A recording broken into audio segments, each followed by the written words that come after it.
우리 함께 올 말씀은 디모데전서 3장 14절부터 16절의 말씀입니다. 디모데전서 3장 14절부터 16절의 말씀을 우리 합독하도록 하겠습니다. 내가 속히 내게 가기를 바라나 이것을 내게 쓰는 것은 만일 내가 지체하면 너로 하여금 하나님의 집에서 어떻게 행하여 할지를 알게 하려 함이니 이 집은 살아계신 하나님의 교회요 진리의 기둥과 터니라. 그도다 경건의 비밀이요 그렇지 않다 하느니 없도다. 그는 육신으로 나타난 바 되시고 영으로 의롭다 하심을 받으시고 천사들에게 보이시고 만국에서 전파되시고 세상에서 믿은 바 되시고 영광 가운데서 올리셨느니라. 아멘. 오늘 함께 나눌 말씀의 제목은 준비하는 교회입니다. 요즘 언론이나 그리고 사람들이 모이면 무슨 얘기를 하냐, 이 JMS에 대해서 굉장히 말이 많습니다.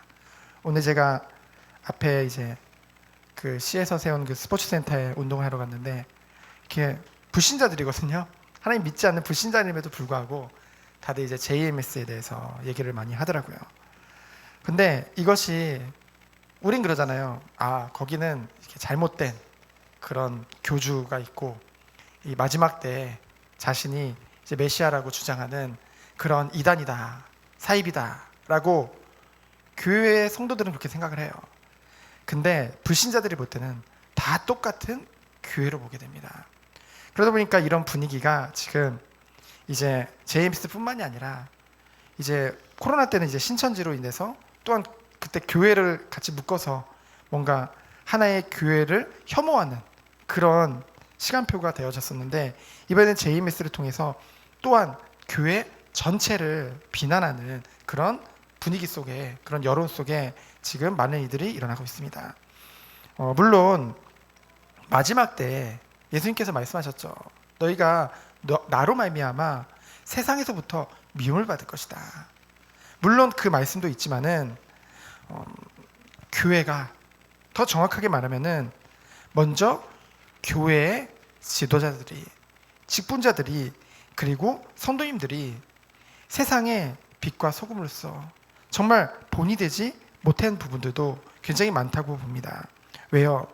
결국은 교회의 목사님들을 포함한 모든 직분자들이 세상의 빛과 소금의 그 응답을 누리지 못하게 되면은 결국은 불신자들이 볼 때 어떻게 보냐면요, 뭐 교회 다니는 사람이나 우리나 다를 게 없구나 라는 생각을 하게 되기 때문입니다. 무엇을 말하냐면요, 불신자들은요 우리같이 이 예배의 자리로 와서 이 말씀을, 하나님의 음성을 듣는 시간이 없잖아요. 당연하죠. 그리고 우리와 같이 성경이 있어서 하나님의 말씀을 읽음으로 해서 하나님을 아는 것도 아니잖아요.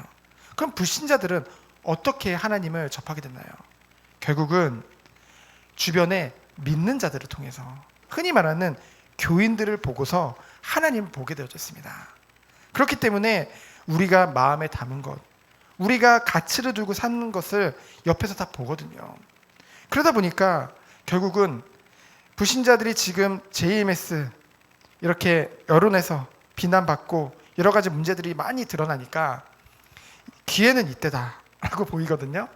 기회는 이때다라는 것 같이 교회를 써잡아서 다 욕하고, 특별히 목사들을 욕하고, 그리고 특별히 교회 다니는 교인들을 욕하고, 그런 것을 볼 때 물론 우리는 억울할 수도 있어요. 뭔가 가슴도 아프죠. 마음도 아프죠. 하지만은 이러한 부분들을 보면서 우리가 스스로 우리 자신을 점검하고, 우리가 마지막 때를 지금 살고 있는데 무엇을 준비하고, 그리고 하나님 앞에, 세상 앞에 우리가 무엇의 증인으로 설 것인가, 그것을 다시 한번 이 말씀을 통해 붙잡는 시간 되어지기를 예수 그리스도의 이름으로 축원드립니다. 그래서 오늘 첫 번째로 교회의 본질입니다. 14절부터 16절 오늘 본문 말씀이 있는데요. 15절에 보면은 교회는 뭐라고 했습니까? 하나님의 집이라고 했죠. 이것은 건물을 의미하는 것이 아닙니다. 교회란 것은 성도들의 모임이 교회죠. 어떻게 성도가 되어졌나요? 예수 그리스도를 믿음으로 죄 사함을 받아 하나님의 자녀가 된 자들이 모이는 것이 바로 교회란 말이죠. 그래서 왜 하나님의 집이라는 표현을 씁니까? 우리가 하나님의 집인 교회에 오면은, 물론 지금 우리는 직분들이 있다 보니까 뭐 집사님, 권사님, 뭐 장로님, 목사님 이렇게 부르지만은 사실은 한 형제요, 한 자매요. 우리는 하나님을 아버지라고 부르거든요. 그래서 사실은 우리가 하나님의 집이란 말이죠. 그리고 천국은 뭐라고 하나요? 아버지의 집이라는 표현을 쓰잖아요. 그래서 사실은 교회는 정말 어떤 축복을 줘야 되나요? 성도가 하나님 안에서 정말로 화평함을 누리며, 교회에 오면은 마음이 평안하고, 마음이, 우리가 그렇잖아요.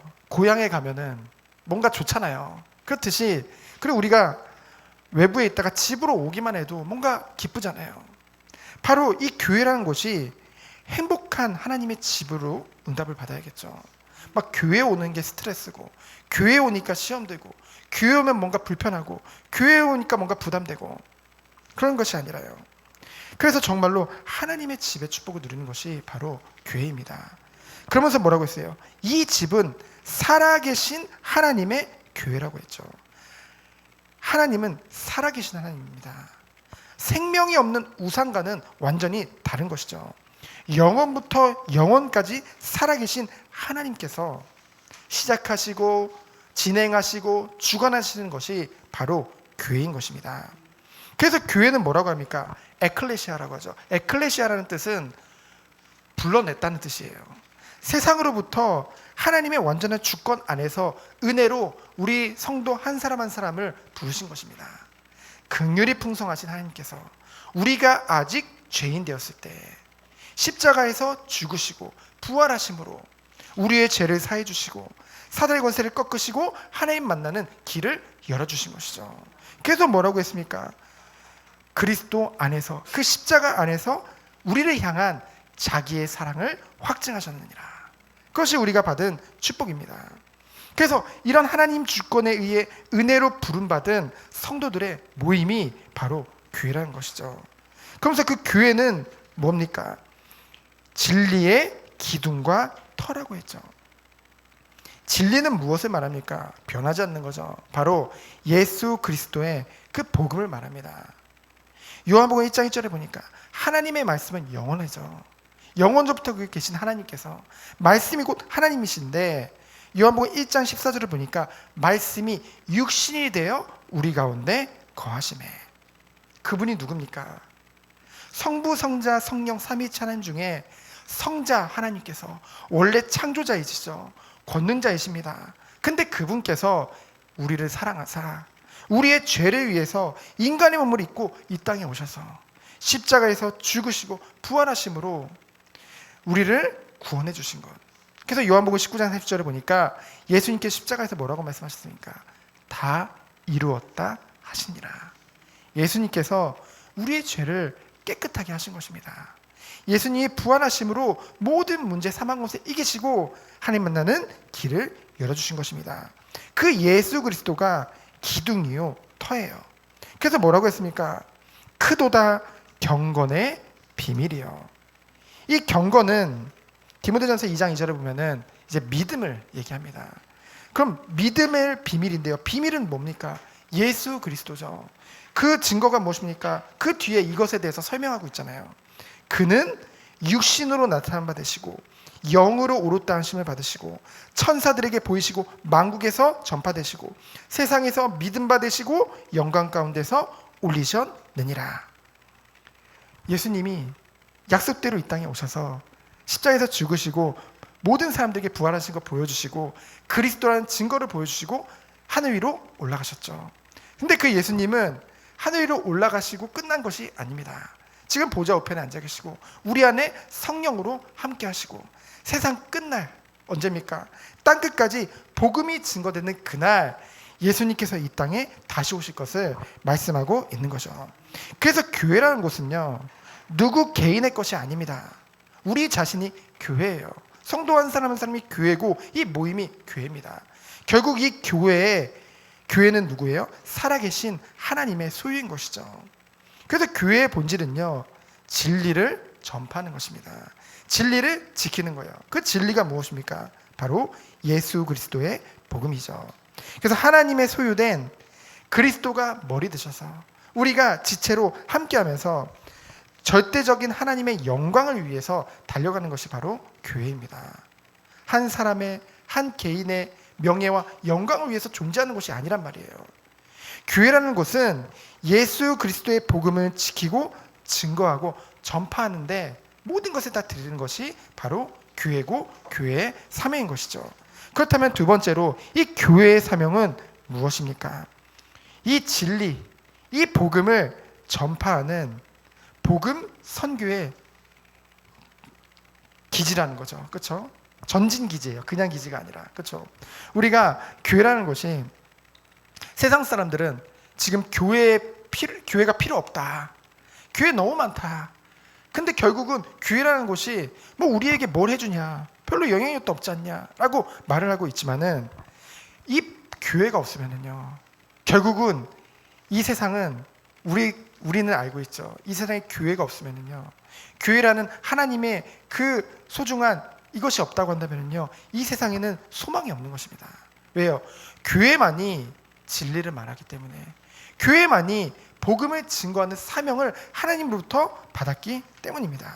그래서 우리가요, 언제까지 세상이 왜 우리를 비난할까, 왜 비판할까, 그렇게 뭔가 섭섭해하고 뭐 그것으로 인해서 마음 아파하고 시험되는 그런 수준이 아니라 우리는 준비해야 될 것입니다. 왜요? 정말 하나님께서는 세계 복음화를 위해서 교회를 세우셨거든요. 주의 영광을 위해서 교회를 세우셨거든요. 갈수록 지금 유럽 교회가 문을 닫고 미국 교회가 문을 닫고 한국 교회도 이 코로나 때 30% 이상 많은 교회들이 문을 닫았다고 하잖아요. 그리고 젊은 세대들, MZ 세대들 중심으로 설문조사를 했대요. 설문조사를 했더니 내가 모태신앙임에도 불구하고 앞으로 교회를 다니겠느냐, 그러니까 그래도 60%가 다닌다고 했어요. 그러나 그 60% 중에 80%는 비대면으로 예배를 드리기 원한다고 했어요.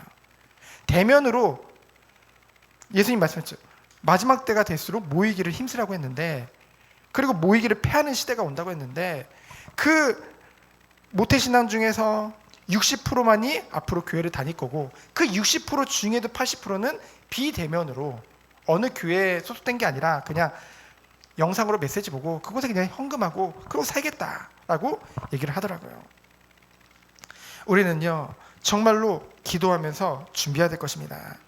이 지상교회 끝날까지 복음, 전도, 선교의 공동체로 응답받게 하실 텐데요, 먼저 우리가 교회를 체계적으로 조직을 정비해야겠죠. 이 조직이라는 것을 왜 정비해야 됩니까? 하나님 앞에서 깨끗하고 바르게 가기 위해서. 그것이 조직이 다른 게 아니야. 사람이 조직입니다. 결국은 내가 누구고 나에게 직분을 허락하신 그 직분의 의미와 그 하나님의 소명과 사명을 발견하는 것, 그것이 최고의 조직 정비죠. 그러면서 무엇입니까? 성도 한 사람 한 사람이 자질을 향상시키는 거예요. 이런 말 하니까 뭔가 인본주의 같잖아요. 인본주의가 아닙니다. 정말 우리 한 사람 한 사람이 그리스도 안에서 장성한 자로 서는 거죠. 그리스도 앞에 정말 우리 한 사람 한 사람이 제자와의 축복을 누리는 것입니다. 많이 모이는 것이, 물론 많이 모이면 좋죠. 많이 모이면 힘이 되죠. 그러나 그것보다 한 사람 한 사람이 그리스도 안에서 정말 내가 누구인지 알고, 내가 받은 축복과 내가 받은 은혜가 무엇인지 알고, 내가 있는 현장에서 불신자들이 봤을 때도, 우리가 이번 주 강단 말씀 주일날 이 아브라함을 통해서 봤잖아요. 아브라함 스스로는 나는 나그네다, 너무나 세상 앞에 굉장히 겸손한 마음으로 섰지만은 오히려 세상에서 보는 눈은 어땠어요? 굉장히 그 시대에 힘이 있었던 헷 족속 사람들이 아브라함을 보며 당신은 우리의 주인이며 하나님이 세우신 지도자며, 그리고 당신이 하는 모든 것에 금할 자가 없다라고 얘기를 했잖아요. 아브라함이 그들과 같이 똑같이 세상의 것에 막 욕심을 내고 미련을 두고 이게 다 내 거라고 어떻게든 막 소유를 주장하고 그랬다고 한다면 그들이 그런 고백을 했을까요? 삶과 신앙이 함께 갔었던 것입니다. 성숙된 그 그리스도인의 축복을 누렸던 거죠. 우리도 그 축복 속에 들어가기 원합니다. 그래서 세 번째로 직분자들의 준비입니다. 잘못 보면은 이것이 뭔가 행위를 강조한다고 생각하지만 아니요. 자격이라고 표현을 썼는데요. 1절로 13절에 나오죠. 그래서 대표적으로 감독과 집사에 대해서 말을 하고 있습니다. 여러분, 감독은 어떤 뜻이냐면요, 가르치고 다스리는 자라는 뜻이에요. 여러분, 우리가 대한예수교 장로회잖아요. 이 장로는 우리가 보통 이 평신도 7위 장로님만 생각을 해요. 그렇죠? 근데 이 장로는 목사도 장로입니다. 그래서 목사 장로, 7위 장로에서 평신도 7위 장로님은 이제 교회 안을 다스리고 뭔가 헌신하는 그 축복. 그래서 뭐 행정이라든가 재정이라든가 여러 가지 부분을 감당하는. 그리고 목사 장로는 이제 가르치는 자의 축복을 누리는 거거든요. 그래서 그 목사 장로와 7위 장로가 당회를 이뤄서 이제 인도받는 것이 바로 장로교입니다. 그 감리교회는 뭘까요? 감독이 치리한다는 거죠. 그래서 목사님이 모든 것을 감독이 모든 것을 치리하는 것이 바로 감리교회입니다. 근데 여기서 중요한 것은 어쨌든 처음에 초대교회에서는 이제 가르치고 다스리는 감독의 역할이 있었단 말이에요. 그래서 그 시대 지금으로 말하면은 평신도 장로와 그리고 목회 장로가 함께 하면서, 그래서 집사는 뭡니까? 재정과 행정 업무를 받는데요. 이제 초대교회 집사의 시작을 보면은 이제 사도행전 6장에 보니까 너무 이 사도들이 막 구제와 그런 것에 막 너무 그런 것까지 하면서 말씀을 가르치니까지 하니까 너무나 바쁘니까 그것을 이제 감당시키면서 시작된 것이 바로 집사고 지금의 말하는 안수 집사잖아요.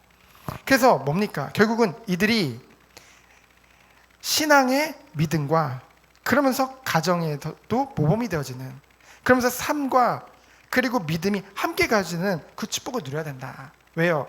그것이 결국은 본이 되기 때문에 그것을 말을 하고 있습니다. 그래서 첫 번째로 감독의 자격을 보면은요, 선한 일을 1절에 보니까 이제 감독은 어떤 축복을 누렸다고 했어요? 선한 일을 사모하는 것이라고 했죠. 선한 일이라는 것은 온 교회에 유익한 일들을 다 말합니다. 우리가 흔히 말하는 교회 안에서 모든 유익한 일이요. 그럼 사모한다는 것은 뭐냐면요, 이제 초대교회 당시에는 어땠습니까? 핍박이 굉장히 심했죠. 교회와 성도를 향한 핍박이 굉장히 심했습니다. 그래서 무엇을 사모했냐?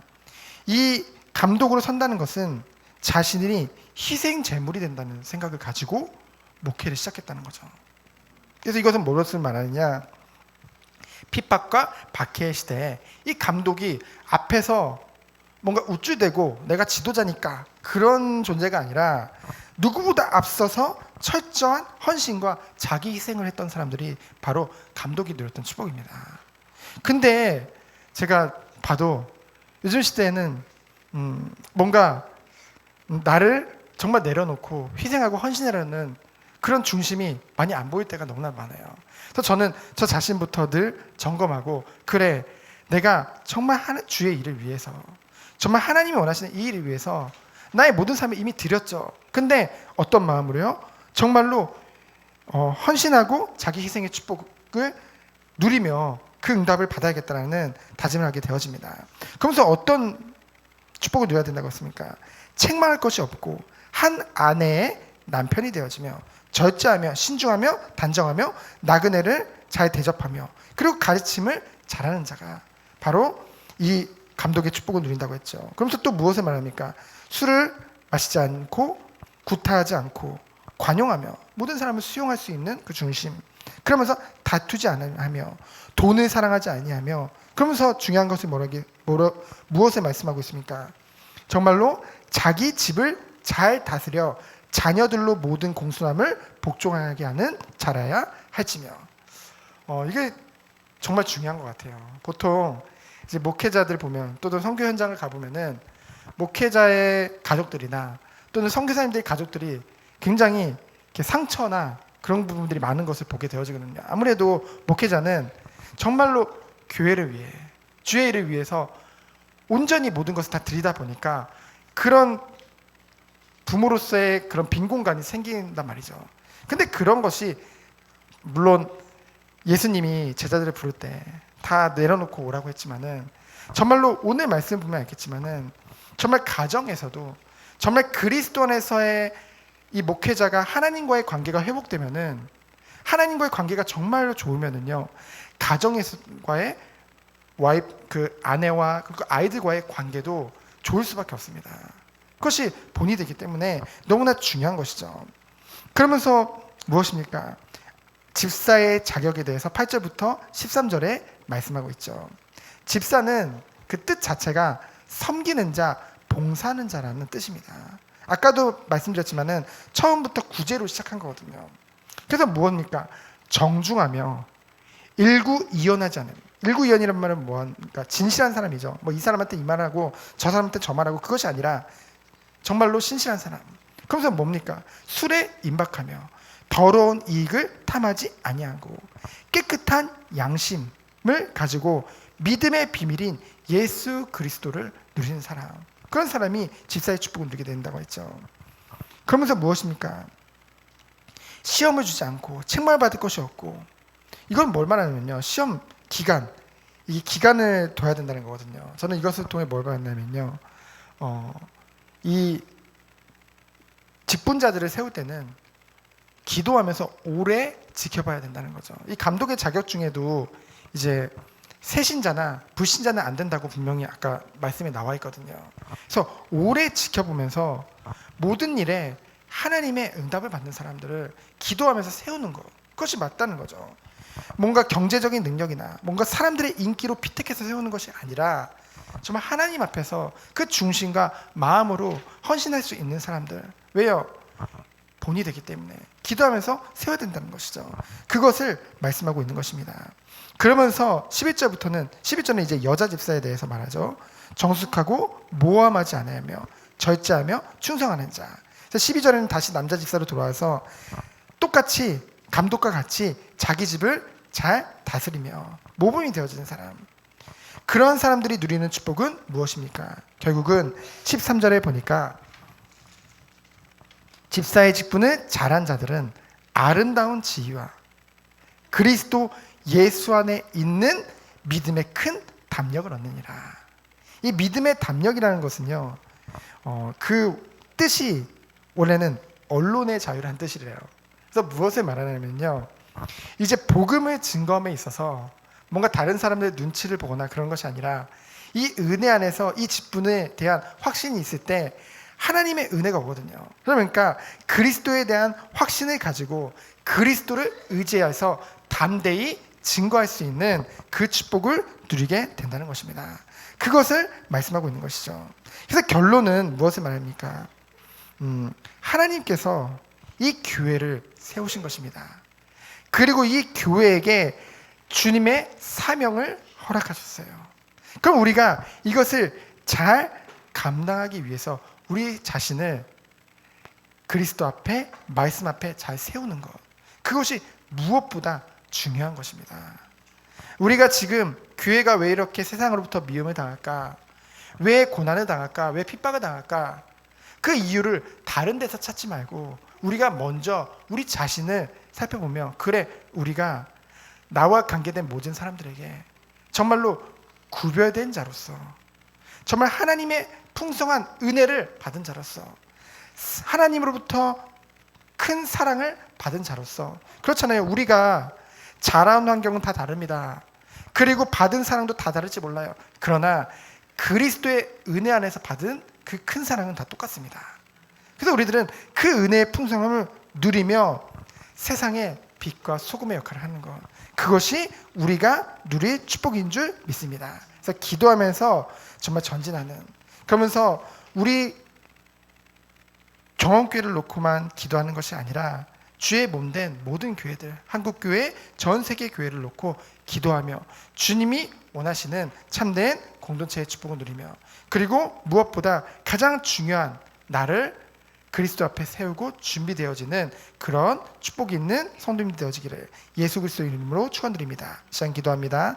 하나님 감사합니다. 마지막 때를 준비하며 하나님의 것으로 나를 세우고 주님의 뜻과 계획이 무엇인지 알고 달려나가는 우리 모든 성도님들로 주께서 축복하여 주옵소서. 살아계신 예수 그리스도 이름으로 기도합니다. 아멘.